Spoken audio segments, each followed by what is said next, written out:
Sí, hola. Buenas noches, hermanos. Bueno, hoy vamos a estar estudiando el pasaje de Hechos, capítulo 5, del versículo 1 hasta el versículo 11. Hechos, capítulo 5, del verso 1 al versículo 11. Ustedes recuerdan cómo terminamos, los que estuvieron el miércoles pasado, cómo terminamos el capítulo 4, ¿verdad? De Hechos. Recuerdan que en Hechos capítulo 4 se muestra a la iglesia cómo ellos estaban unidos, ¿verdad? Unidos en pensamiento, unidos, ¿verdad? En un solo corazón, unidos como un solo cuerpo. Dice que todas las cosas las tenían en común y eso era obra ¿de quién? Del Espíritu Santo, ¿verdad? Era la obra del Espíritu Santo. Y uno diría, bueno, o sea, si uno mira el progreso de cómo Lucas narra cómo la iglesia avanza y cómo la obra del Espíritu Santo está actuando en la vida de la iglesia, uno diría, este capítulo 4 sería como que el cierre, ¿verdad? Con no sé, diríamos un cierre glorioso, bonito, de cómo, por ejemplo, Hechos capítulo 1 y capítulo 2, el Espíritu Santo viene sobre la vida de la iglesia, los creyentes comienzan a predicar la palabra de Dios, capítulo 2, los creyentes que están perseverando en la doctrina, en los apóstoles. En Hechos capítulo 3 hay un milagro, ¿verdad? Un cojo de nacimiento, y luego ese milagro es una ilustración que Dios usa, ¿no? Para revelar obviamente su gloria, su poder, el Mesías, ¿verdad? Que vino a obrar poderosamente, a dar la vista a los ciegos, a hacer que los cojos salten, que los ciegos puedan ver. Y luego vemos en Hechos capítulo 4 cómo la iglesia está unida y todos, de alguna manera, por la obra del Espíritu Santo, tienen todas las cosas en común. Uno diría, uy, esto es un cierre bonito, final, ¿verdad? Pero eso no es lo que ocurre, la historia continúa. La historia de la iglesia continúa. Y no todo es color de rosa, como dicen por ahí. Aquí vemos, hermanos, que en la iglesia, en la historia de la iglesia, de todas las épocas, siempre Dios ha obrado, ¿verdad? Y Él va a seguir obrando. Sin embargo, también podemos ver que en cada etapa de la iglesia se han levantado falsos hermanos, se han levantado, a la luz del texto que vamos a estar estudiando hoy, hipócritas. Esa palabra normalmente, ¿verdad?, se usa hipócrita, pero ustedes no saben que cuando se usaba esa palabra, especialmente en el primer siglo, de un hipócrita, era un actor. Un hipócrita era un actor. Era alguien, ¿verdad?, que podía fingir, ¿no? Y bueno, hoy cuando se habla de hipócrita se habla pues también de algo que es falso, ¿no? Pero normalmente un hipócrita era un actor que fingía algo, pero que realmente pues era una actuación, simplemente. Entonces, hermanos, Lucas no quiere de alguna manera presentar la vida de la iglesia como una iglesia en un sentido perfecta, una iglesia sin pecado. No, sabemos por la palabra de Dios, Efesios capítulo 5, que el Señor está preparando su iglesia para presentarla como una iglesia, ¿verdad? Cuando estemos en la gloria de Dios, hay una iglesia sin mancha, sin pecado, una iglesia perfecta. Pero la iglesia de todas las épocas ha tenido hipócritas que no revelan de inmediato, ¿verdad?, lo que ellos son. Siempre vamos a ver que los mentirosos, los hipócritas, los falsos se meten dentro de la iglesia de una manera sutil. Siempre pasa así, o sea, digamos, si alguien quisiera hacerle mal a usted, si alguien quisiera robarlo o algo así, si él entrara de manera así directa de frente, usted enseguida, ¿verdad?, se asustaría, sabría, se va a prevenir. Pero si esa persona entra sutilmente, se gana su confianza, es difícil que usted, ¿verdad?, detecte de una vez. Pero en esta historia vemos profundamente que los hipócritas pueden imitar a los creyentes genuinos, pero sabemos que el Señor es el que conoce a toda su iglesia. Pero vamos a ver en este pasaje también cómo el Señor nos presenta la solución. Así que vamos a ver en nuestro primer punto de Hechos capítulo 5, la hipocresía sin temor. Hipocresía sin temor. Vamos a leer Hechos 5, versículo 1 y versículo 2. Dice así la escritura: pero cierto hombre llamado Ananías, con Safira su mujer, vendió una propiedad y se quedó con parte del precio, sabiéndolo también su mujer, y trayendo la otra parte, la puso a los pies de los apóstoles. Ese es el primer punto, hipocresía sin temor. Entonces vemos en este pasaje a dos observaciones, si pudiéramos mirarlo de manera muy general. Primero, cuando nosotros leemos esta historia puede sorprendernos, ¿no? De cómo, o sea, este juicio de parte de Dios de una manera tan severa, ¿verdad? Cómo este pasaje o sea, tú estás leyendo la historia bonita de cómo va la iglesia y de repente Hechos 5, juicio de Dios sobre una pareja, sobre un matrimonio, Ananías y Zafira, y llega el juicio de Dios. Y entonces es aquí donde algunos comienzan a preguntar: oye, pero ese pasaje es un pasaje complicado, ¿no? ¿Por qué Dios envió el juicio sobre esta pareja? Pero la solución, amados hermanos, es, para poder entender este pasaje, es poder estudiar de manera cuidadosa lo que realmente dice la escritura y lo que no dice. Porque hay gente que toma este pasaje y dice muchas cosas que realmente pues el pasaje no lo está diciendo, ¿sí? Entonces, ¿qué dice el pasaje y lo que no dice el pasaje? Pero lo segundo que vemos, hermanos, es la similitud que presenta aquí Lucas con otra historia en el Antiguo Testamento, que es la historia de Acán. No sé si ustedes recuerdan esa historia, la historia de Acán. No sé si ustedes recuerdan dónde está esa historia. En Josué, en el capítulo 6, y luego aparece en el capítulo 7 el juicio de Dios sobre Acán. Si ustedes recuerdan esa historia, nuevamente también el Señor llama al pueblo de Dios y les dice: ustedes van a conquistar. Ha muerto Moisés, entonces Dios levanta a Josué, ¿verdad? Que es el que va a introducir al pueblo de Dios a la tierra prometida. Y entonces el Señor les ha dicho a ellos, el Señor les ha dicho: mira, yo voy a estar con ustedes, ustedes van a echar a los enemigos y ustedes van a conquistar. Ustedes tienen que obedecer lo que yo les diga. Josué capítulo 1, versículos 8 y 9, ¿verdad? No se apartará de tu boca este libro de la ley, sino que de día y de noche ustedes van a meditar y van a hacer lo que está escrito. Yo voy a hacer prosperar sus vidas y todo lo que hagan, ¿verdad? Saldrá bien. Y vemos cómo el pueblo de Dios avanza. Llega al capítulo 6 de Josué y el Señor les dice que esta ciudad de Jericó, pueden leerlo más adelante, era una ciudad que era amurallada, era difícil de penetrar, y dice que estaban cerrados, bien cerrados, es decir, humanamente no se podía hacer nada. ¿Y qué hace Dios? Obra poderosamente y ellos entran a esa ciudad. Pero el Señor le dice al pueblo de Dios y le dice: mira, cuando ustedes entren allí, no van a tomar nada de la ciudad. El que tome algo de la ciudad será anatema, es decir, recibirá una maldición sobre sí. Entonces no vayan a tomar nada. Y es importante esto, ¿por qué?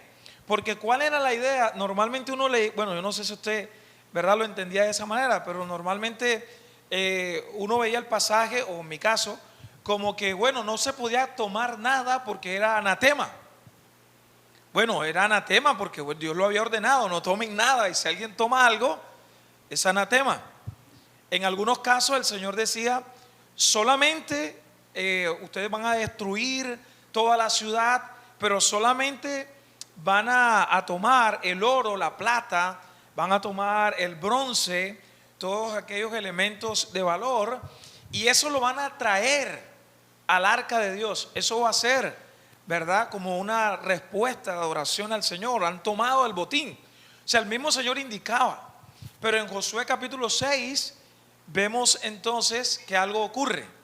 Ellos van a la batalla, ¿verdad? Pero un personaje llamado Acán, el Señor le había dicho que no tomara nada, pero él de repente dice que toma un lingote de oro, toma plata, toma varias cosas, se la lleva, un manto babilónico que era muy costoso, se lo lleva para su casa y él dice, nadie me vio, ¿verdad? Y lo mete ahí en su casa. Él dice, no, nadie me ha visto. ¿Y por qué esta historia? Porque resulta que Josué capítulo 7 usa la palabra que Hechos capítulo 5 también usa para Ananías y Zafira, que ellos retuvieron. Y en otras palabras es la palabra que ellos tomaron. O sea, es decir, la palabra es, ellos robaron, ¿verdad? Retuvieron parte del dinero de esa venta que ellos habían hecho.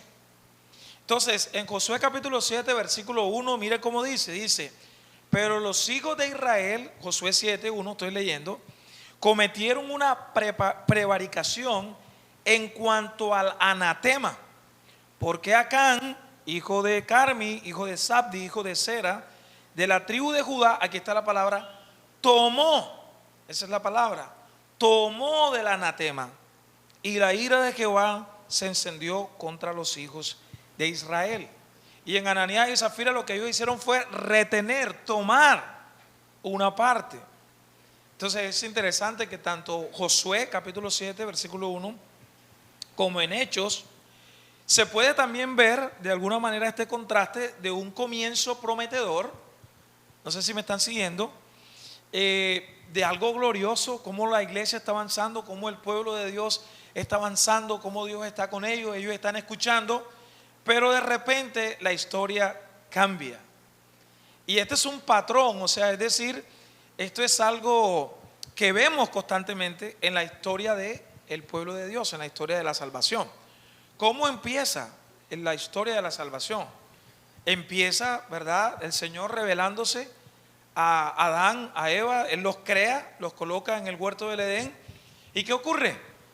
Ellos caen en pecado, ¿sí? Desobedecen, vivían en comunión con Dios, pero ellos desobedecen. Luego seguimos mirando la historia de la salvación y vemos entonces que el pueblo de Dios es llevado cautivo. 400 años están cautivos, ¿verdad? Allí en Egipto. ¿Qué hace el Señor? Levanta a Moisés y los liberta de la esclavitud del pecado. Y todo aparentemente va muy bien. Pero ¿qué ocurre? Moisés se va a buscar la tabla de la ley y cuando viene encuentra al pueblo de Dios en la idolatría. Han hecho un becerro de oro. Caen en idolatría. Y uno sigue mirando. Y luego el Señor levanta a un rey, David. Un rey, ¿verdad? Conforme al corazón de Dios. Conquistador. Un hombre de Dios. ¿Y qué pasa con David? Todo iba bien. ¿Qué ocurre?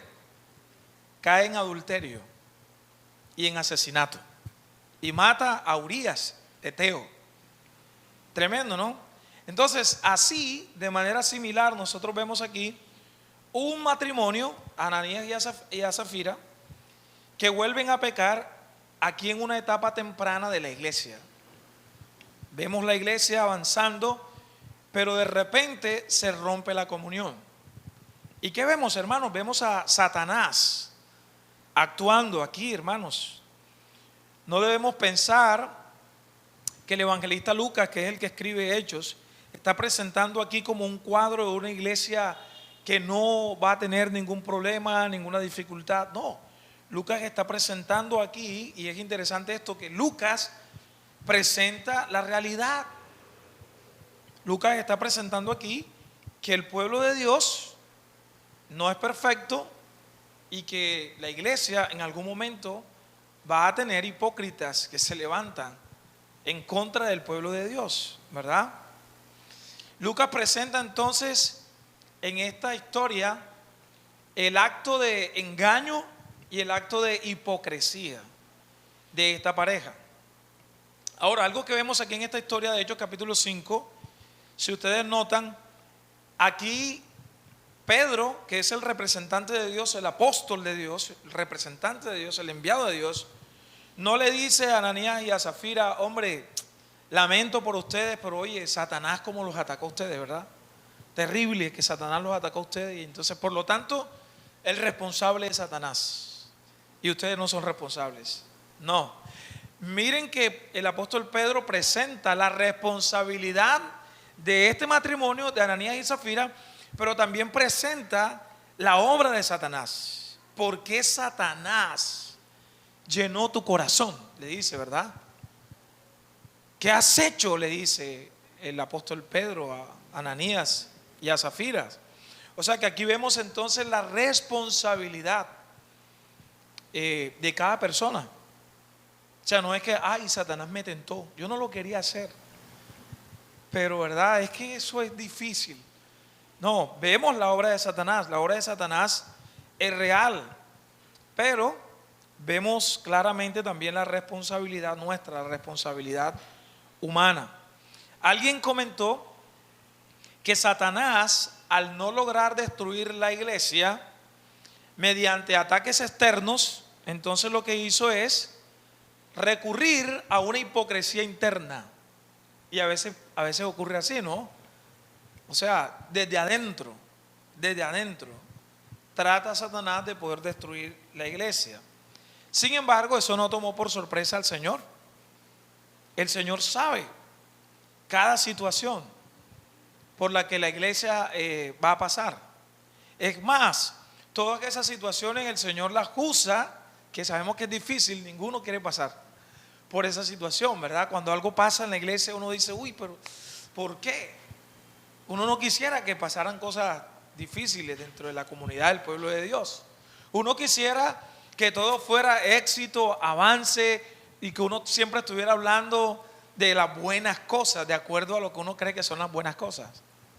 Pero cuando pasa algo negativo, uno dice, pero ¿por qué me pasó esto? Pero uno no quisiera que eso pasara. Sin embargo, el Señor utiliza todas esas situaciones para seguir edificando el pueblo de Dios. Miren eso.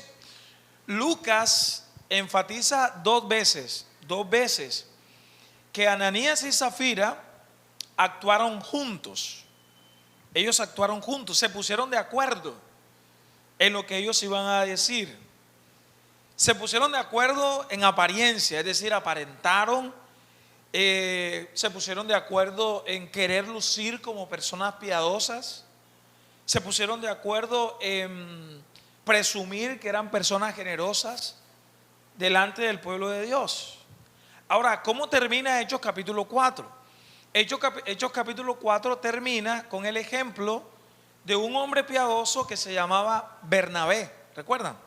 Hechos capítulo 4, versículo 37. Dice que Bernabé, el versículo 36 dice: y José, un levita natural de Chipre, a quien también los apóstoles llamaban Bernabé, que traducido significa hijo de consolación, poseía un campo y lo vendió, trajo el dinero y lo depositó a los pies de los apóstoles. O sea, Hechos capítulo 4 termina diciéndonos que el evangelio, si recuerdan, centrado en Cristo, en la resurrección del Señor Jesucristo, estaba obrando en la vida de los creyentes de tal manera que los creyentes de manera voluntaria estaban sirviendo al pueblo de Dios con sus recursos económicos.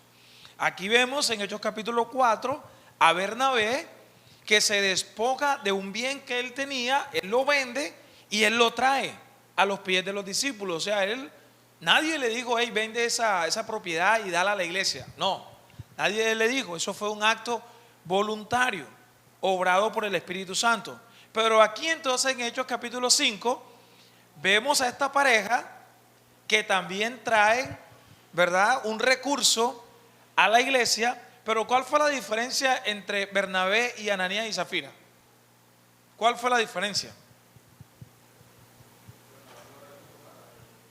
Bernabé no retuvo parte del dinero. Él dijo: el Señor me ha bendecido, yo voy a dar esto. Prometió y lo hizo. Nadie le estaba diciendo que hiciera eso.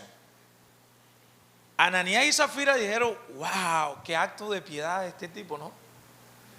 Este tipo sí es piadoso, generoso, ¿verdad? Bernabé no estaba buscando la aprobación de la iglesia, ni que la iglesia le dijera: uy, hermano, usted sí es generoso, qué bueno, qué bendición tener hermanos como usted en la iglesia, ¿verdad? No, él no estaba buscando eso. Pero Ananías y Zafira, sí vamos a ver que ellos lo que hacen es venden también una propiedad y traen una parte, ¿verdad? Traen una parte, no la traen toda. Ahora, lo que vemos aquí es nuevamente el engaño de ellos, la hipocresía. ¿Cuál es el pecado? Bueno, vamos a ver el engaño, pero la hipocresía, ¿por qué? Porque ellos estaban dentro de la iglesia visible, de los hermanos que lo estaban viendo, ellos se estaban presentando como hermanos generosos, que se habían dispuesto para la obra de Dios en dar un recurso completo. Y los hermanos le estaban viendo así, pero en realidad estaban siendo hipócritas, porque no era verdaderamente, estaban actuando, ¿verdad? Y la iglesia en general, los hermanos, en un sentido, somos seres humanos, podemos ser engañados, ¿verdad? O sea, es decir, la iglesia visible y los hermanos, usted puede ser engañado por alguien que le diga: hermanito, qué lindo te ves. Y cuando está por fuera, uy, ese hermano sí es feo, ¿verdad? Ay, hermano, tú qué lindo hablas. Y después, ay, ese hermano. Podemos ser engañados porque no conocemos el corazón, ¿verdad? No conocemos el corazón del ser humano. Estas personas estaban engañando al pueblo de Dios. Pero lo más tremendo es que ellos pensaban que podían engañar a Dios. Hay una palabra que se utiliza aquí que también de alguna manera tiene relación con el Antiguo Testamento, y es la palabra tentar. Ellos tentaron al Espíritu Santo. Tentaron al Espíritu Santo. Y en el Antiguo Testamento se usa mucho esa palabra cuando el pueblo de Dios siempre estaba tentando al Señor. Es decir, estaba provocando al Señor. Señor siendo fiel, siendo bueno, conociendo el corazón de ellos. Si ustedes recuerdan, el Señor les dio agua en medio del desierto cuando no tenían, les dio maná, les dio carne, los llevó por el desierto, siempre estuvo con ellos, los consoló. Ellos vieron las obras de Dios, pero siempre estaban tentando al Señor. En otras palabras, estaban siempre poniendo a prueba al Señor. Si tú eres Dios, ¿por qué no haces esto? ¿Por qué no haces lo otro? ¿Por qué? Nos trajiste aquí para matarnos, ¿por qué no muestras tal cosa? Bueno, lo que Ananías y Zafira estaban haciendo era algo similar. Ellos estaban probando, estaban tentando al Señor. En otras palabras, la criatura pensó que podía engañar a su creador. O sea, ellos como creación pensaron que podían engañar ¿a quién? A Dios mismo, al Espíritu Santo. Y eso es lo que vemos en los versículos del 3 al 6. Lean conmigo versículo 3 al 6. Y dijo Pedro: Ananías, ¿por qué llenó Satanás tu corazón para que mintieses al Espíritu Santo? Y aquí está la palabra: y sustrajeses del precio de la heredad. Versículo 4: reteniéndola, ¿no se te quedaba a ti? Y vendida, ¿no estaba en tu poder? Estas son preguntas que el apóstol Pedro le está haciendo, ¿verdad? A esta pareja, Ananías a Zafira, está diciendo: hombre, pero esa heredad era de ustedes. O sea, ¿quién les dijo a ustedes que vendieran esa heredad? Era de ustedes, ustedes tenían la potestad, si la vendían o no. ¿Por qué pusiste esto en tu corazón? O sea, ¿por qué decidiste: voy a vender esta propiedad y voy a darla al Señor? O sea, si nadie te estaba a ti o a ustedes, ¿no?, lo que estaba obligando. No has mentido a los hombres, sino a Dios. Al oír a Ananías estas palabras, cayó y expiró, es decir, murió. Y vino un gran temor sobre todos los que oyeron. Y levantándose los jóvenes, lo envolvieron y sacándolo, lo sepultaron. En este segundo punto vemos esa intención de parte de esta pareja de engañar al pueblo de Dios. Y en un sentido, engañar al pueblo de Dios es como intentar engañar a Dios, pero luego el resultado es que el Señor envía juicio y el pueblo de Dios teme. El pueblo de Dios teme a las acciones del Señor. Entonces Ananías presenta su ofrenda. Ananías trae su ofrenda, ¿verdad?, ante los apóstoles, que eran los administradores en ese momento. Y el Señor y el apóstol Pedro le dice a Ananías: ¿por qué ha llenado Satanás tu corazón para mentir al Espíritu Santo?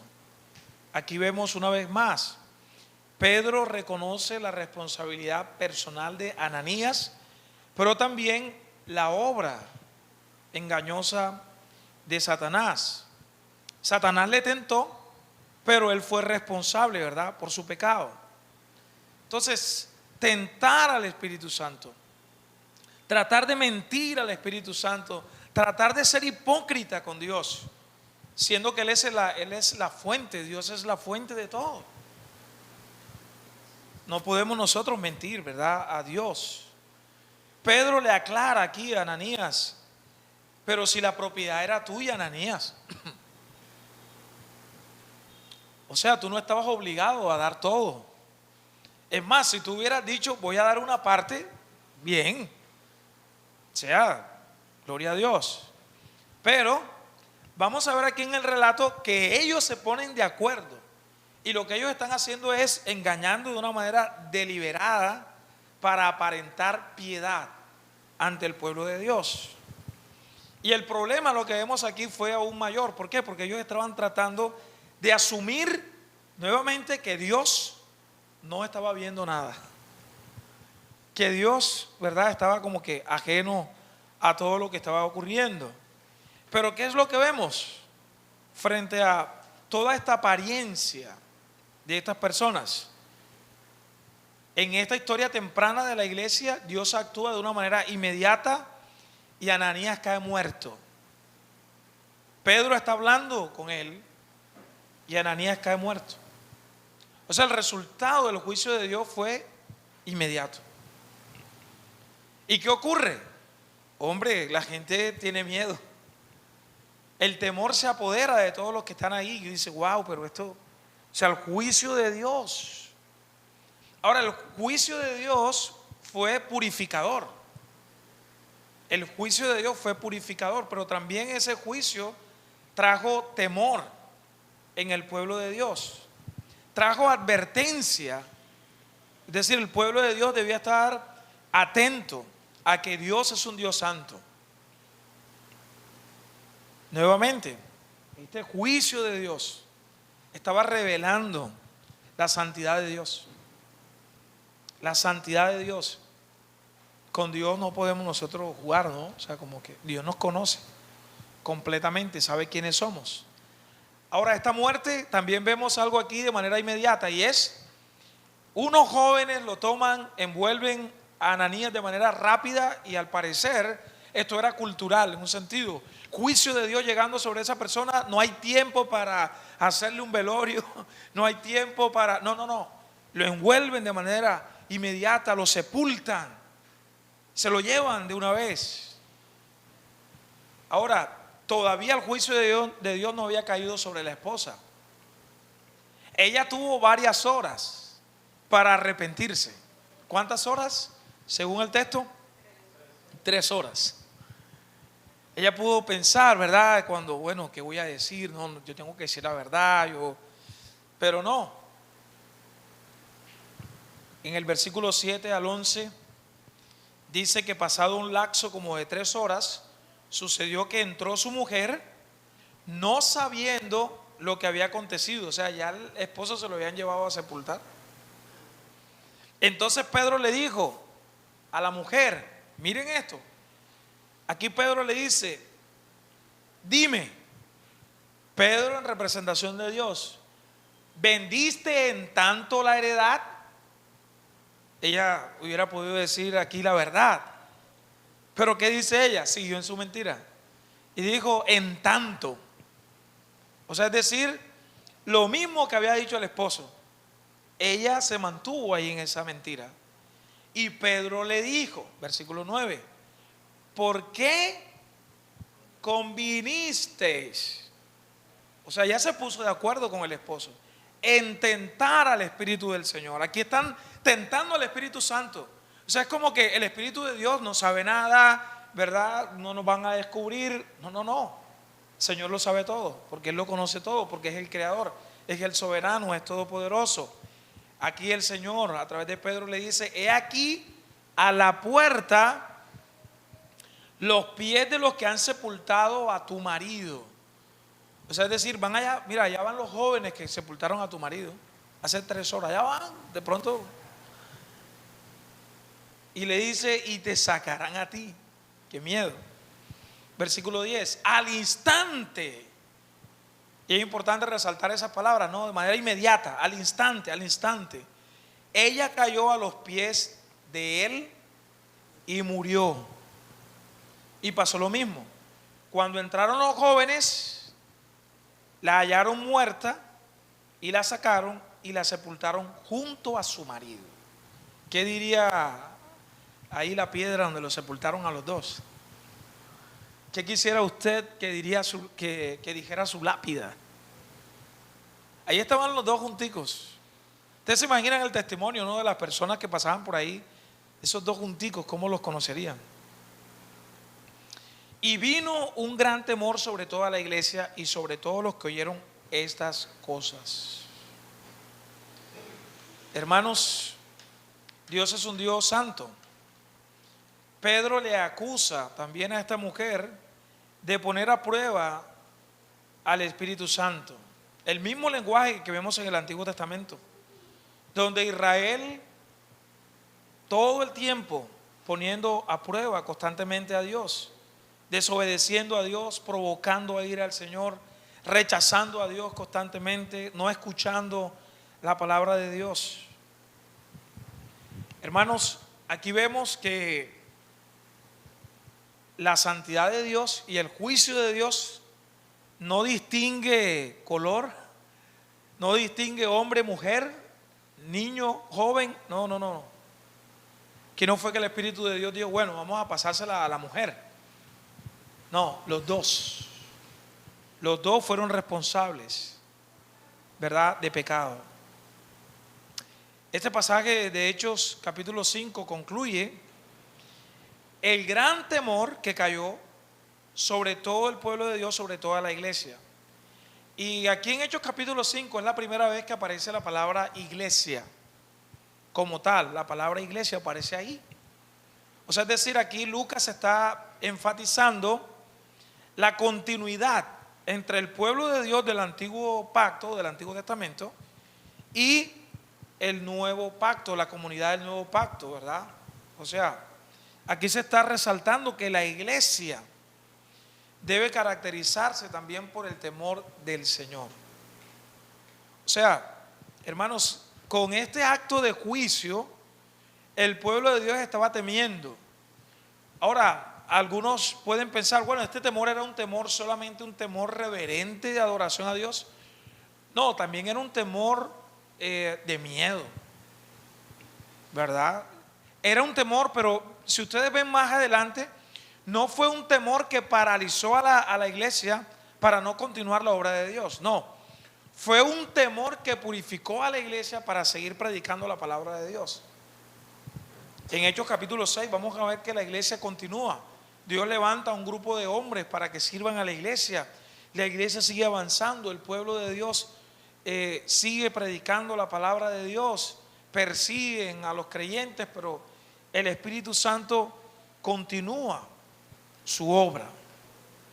Así que, amados hermanos, ya para ir concluyendo, lo que vemos en este pasaje es que esta pareja, este matrimonio, quiso probar o tentar al Espíritu Santo de Dios, pensando que el Espíritu Santo de Dios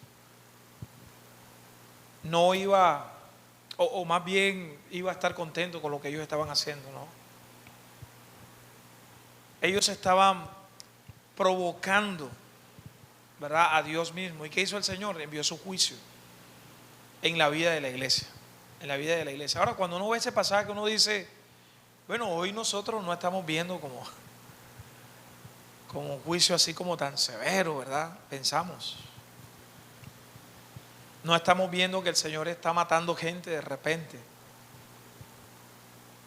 Pero eso debería llamarnos a nosotros, hermanos, a la atención, que si el juicio de Dios no está llegando de manera inmediata sobre nuestras vidas, es por su gracia solamente. Y como dice el apóstol Pablo, o sea, su gracia debe de llevarnos a nosotros al arrepentimiento. O sea, es decir, que el juicio de Dios no esté llegando sobre nuestras vidas debe de llevarnos a nosotros a arrepentirnos. Y no es como pensar que el juicio de Dios no llega sobre mi vida, por lo tanto, yo estoy tan bien con el Señor. El juicio de Dios no llega sobre mi vida. No llega sobre tu vida por la misericordia de Dios, por la gracia de Dios. Y eso debe de llevarte entonces a estar obviamente conectado al Señor en arrepentimiento, poniendo tu fe en el Señor Jesucristo y preguntándote cada día, ¿cómo está mi vida con Dios? Saber que el Señor Jesucristo recibió todo el juicio de Dios el Padre sobre sí. Jesús se hizo anatema, recibió la maldición sobre sí, para que tú y yo ahora no recibamos ese juicio, esa maldición. Somos los hijos de Dios, somos el pueblo de Dios, y no estamos llamados a tentar al Espíritu de Dios, sino estamos llamados a escuchar el Evangelio, a responder en adoración a Él y a poder servir en lo posible con la ayuda del Espíritu Santo de Dios, sin hipocresía, de manera, ¿verdad?, bueno, íntegra ante Dios. En nuestra fuerza no podemos hacer eso, pero por la obra del Espíritu Santo de Dios sí lo podemos hacer. Amén. Que el Señor nos ayude, amados hermanos, y que esta historia de Hechos capítulo 5 nos recuerda a nosotros que el ejemplo más grande que tenemos es Jesús siendo entregado por nosotros, completamente entregado por nosotros para darnos vida. Y ese acto de amor es el acto obviamente más sublime y más grande de generosidad. Jesús siendo entregado completamente para nuestras vidas. Y que ahora entonces todo lo que tú y yo somos y tenemos es por la gracia de Dios. Amén. Oremos. Padre, gracias, Señor, te damos en esta noche. Oh Padre, gracias por recordarnos que nadie puede ponerte a prueba o tentarte, porque realmente, Señor, tú conoces toda nuestra vida. Tú sabes quiénes somos. Señor, ayúdanos a poder entregarnos como una adoración viva, a entregarnos, no a retenernos, sino a entregar nuestra vida para adorarte, Señor. Señor, bendícenos. Señor, ayúdanos a vivir en comunión y ayúdanos a seguir viendo tu gloria aún en medio, Señor, de los hipócritas que puedan levantarse. Pero gracias por tu obra purificadora y santificadora en la vida de la iglesia. Úsanos, Señor, para servir a tu obra, Padre. Te damos gracias en el nombre de Jesús. Amén. Amén.